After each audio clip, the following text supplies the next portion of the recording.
नमस्कार, आप देख रहे हैं सारण बिहार के अमनौर प्रखंड में रसूलपुर पंचायत में रसूलपुर जड़ती मैया में से टोली के पास रसूलपुर में से टोली के पास जड़ती मैया के पास चल रहे सचंडी महायज्ञ का दृश्य है।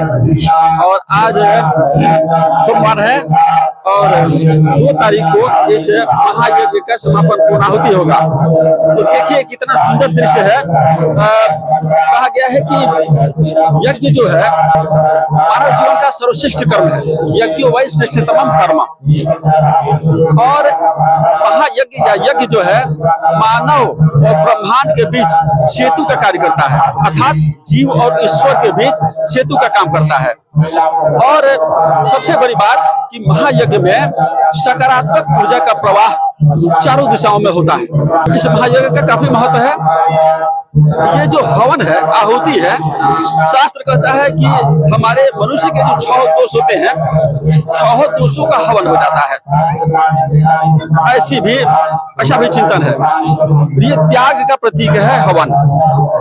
इसके अलावा देखा जाए महायज्ञ का महत्व, तो हम अपने हवन में जितने भी औषधियों का हवन करते हैं, इससे वायु शुद्ध होती है। और अग्नि जो है मनुष्य की प्रार्थना देवताओं तक पहुंचाती है। अभी ये पवित्र नवरात्र, गुप्त नवरात्र का समय चल रहा है। आप जानते हैं कि साल में 4 नवरात्र होते हैं, जिसमें 2 नवरात्र गुप्त नवरात्र होते हैं। तो ये अभी गुप्त नवरात्र चल रहा है। आपने पढ़ा भी होगा कि तरैया में भी सचंडी महायज्ञ चल रहा है, दानापुर में भी सचंडी महायज्ञ चल रहा है। और ये सारण जिला के अमनौर प्रखंड में भी रसूलपुर पंचायत टोली में भी सचंडी महायज्ञ हो रहा है। ये बहुत बड़ा रहस्य है। और वह रहस्य ये है कि अभी गुप्त नवरात्रि चल रहा है और गुप्त नवरात्रि के अवसर पर ही ये महायज्ञ किया जा रहा है। आप जानते हैं कि गुप्त नवरात्रि में 10 महाविद्या की साधना की जाती है, जिसमें काली, तारा, भुवनेश्वरी, त्रिपुर भैरवी, खुमावती, बंगलामुखी, मातंगी, छिन्नमस्ता, कमला, षोडशी, इन माताओं की सिद्धि के लिए ये 10 महाविद्या अर्थात 10 देवी के 10 रूपों की इसमें आराधना की जाती है इस गुप्त नवरात्र में। और ये विशेष सिद्धि देने वाला नवरात्र का समय चल रहा है। ये गुप्त नवरात्र है, तो बहुत ही अच्छा सुयोग है।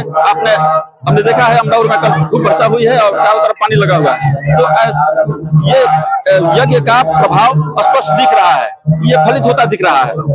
और यज्ञ में जो हवन की आहुति दी जाती है अग्निदेव को, तो ये अग्निदेव को कहा गया है कि त्वं मुखम सर्वदेवानां, अर्थात अग्नि जो है देवताओं के मुख कहे गए हैं।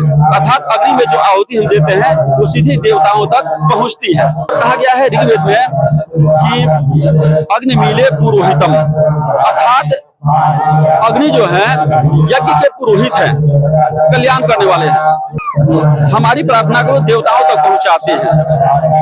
गीता में कहा गया है यज्ञार्थात कर्मणोन्यत्र लोकोयम कर्म बंधनो, अर्थात यज्ञ के लिए किए गए कर्म हमें बंधनों से मुक्त करते हैं।